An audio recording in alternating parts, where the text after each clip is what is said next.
বারান্দার কোণে ঝুলে থাকা এই টবের ফুলগুলো যেন প্রকৃতির ছোট উপহার।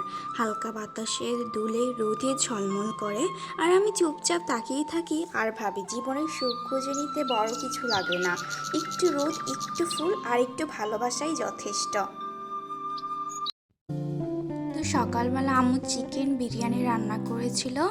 তো এইটা আজকে সকালে ব্রেকফাস্ট খেলাম অনেক মজা করে। বিরিয়ানি আমার অনেক পছন্দ। তারপর হচ্ছে একটু চা খেয়ে নিচ্ছি, চা প্রেমীরা তো দিনে চা না হলে চলেই না। তো তারপর হচ্ছে আমি আজকে একটা পিঠা বানাবো, মুগ পাকন পিঠা। তো এই জন্য মুগ ডালগুলোকে একটু ভেজে নিচ্ছি, তারপর ঠান্ডা পানিতে পরিষ্কার করে ধুয়ে নিব।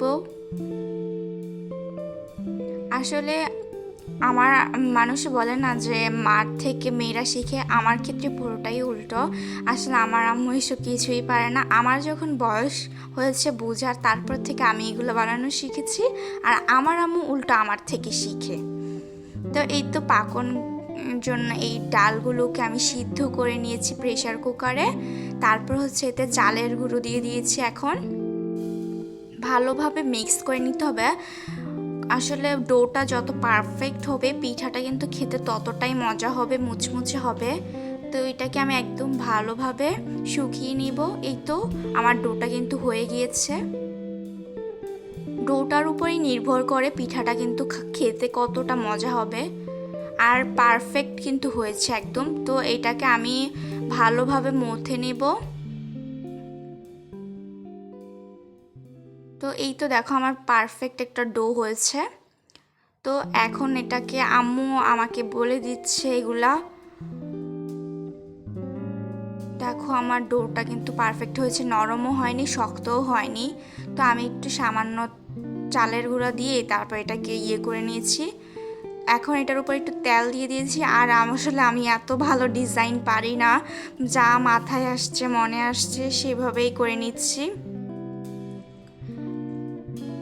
আসলে পিঠাগুলো দেখতে যেমনই হোক না কেন, কিন্তু প্রতিটা পিঠাতেই কিন্তু যত্ন আর ভালোবাসা আছে। এই জন্য তো আমার কাছে কিন্তু মনে হয় পিঠা শুধু খাবার না, এটা ঘরের একটা সুখের গন্ধ। তো আমি পিঠাগুলোকে একদম লাল করে ভেজে নেব। এই তো আমার সবগুলো পিঠা। তো এগুলোকে একদম লাল লাল করে ভেজে তারপর হচ্ছে চিনি শিরাতে দেব। এরকম কালারটা হলে কিন্তু খেতে বেশি ভালো লাগে, মুচমুচে হয়। তো এই তো সবগুলো পিঠা ভেজে নিয়েছি। আর এখানে আমি শিরা তৈরি করতেছি পিঠাগুলো দেওয়ার জন্য। আর এখন পিঠাগুলো সবগুলো শিরাতে দিয়ে দিয়েছি।